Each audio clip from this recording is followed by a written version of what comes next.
شیخ طریقت امیر اہل سنت دامت برکاتہم العالیہ نے مدنی مذاکرے میں مدنی پھولوں سے نوازا۔ آپ کے حکمت سے معمور پیارے پیارے مدنی پھولوں ملاقات ہوتی کر کا مختصر مدنی گلدستہ پیش خدمت ہے۔ ماشاءاللہ اوپر آ گئے کی جھلک ہے یہ اجالا کیا ہے، ہر طرف دیدہ حیرت زدہ تکتا کیا ہے۔ باپا یار میرا سوال یہ ہے، جو اسلامی قلم سے ہاتھ پر یا دیوال پر لکھتے ہیں اس کے بارے میں کچھ مدنی پھول ارشاد فرما دیجیے۔ ہاتھ پر غلام رسول مثلا لکھ دیا، رسول یہ غلام، یہ لفظ بھی قرآنی ہے۔ اب یہ دھوتا رہے گا، نالیوں میں بہتا رہے گا پانی، اس کی سخت بے ادبی سامنے آ گئی نا۔ دہا دیوار پر لکھنا، اس کی مختلف صورتیں ہیں، مدرسے کی دیوار پر یا مسجد کی دیوار پر یا وقف کی جگہ پر کی دیوار پر لکھا، تب تو مسئلہ کیا آپ نے۔ اور اس کو اگر ممکن ہو تو اس طرح صاف کرے کہ اس کا چونا رنگ کچھ بھی نہ اترے۔ اگر رنگ خراب ہوا پھر رنگ آپ کو کرنا پڑے گا۔ باپا جانی کی بارگاہ میں یہ سوال ہے کہ یہ ارشاد فرمائیں کہ کیا کوئی قبر کے اندر کے حالات بھی جان سکتا ہے؟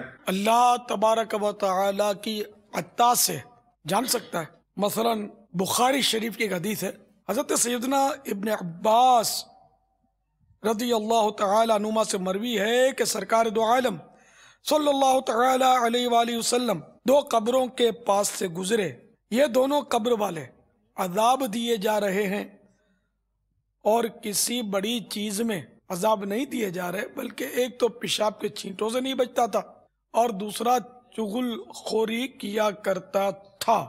پھر آپ صلی اللہ تعالی علیہ وآلہ وسلم نے کھجور کی تازہ ٹہنی منگوائی اور اسے آدھوں آدھ چیرا اور ہر ایک کی قبر پر ایک ایک حصہ گاڑ دیا، اور فرمایا جب تک یہ خشک نہ ہو تب تک ان دونوں کے عذاب میں تخفیف ہوگی، یعنی کمی آئے گی۔ میرے آقا صلی اللہ علیہ وسلم قبروں کے حالات جانتے تھے اللہ کی عطا سے، بلکہ اللہ کی عطا سے پھر سرکار صلی اللہ علیہ وسلم کے فیض سے اولیاء کرام بھی قبروں کے حالات بیان فرمائے۔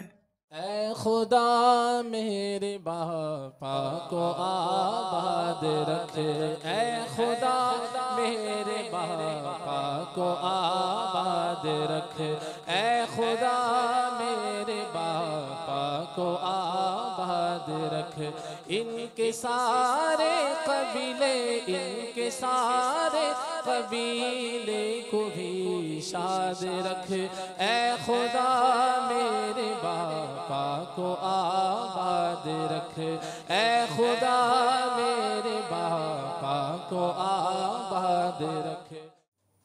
عبادت پر قوت حاصل کرنے کے لیے کھاؤں گا پیوں گا، خواہش سے کم کھاؤں گا، سحری کی سنت ادا کروں گا، کل کا نفل روزہ رکھوں گا۔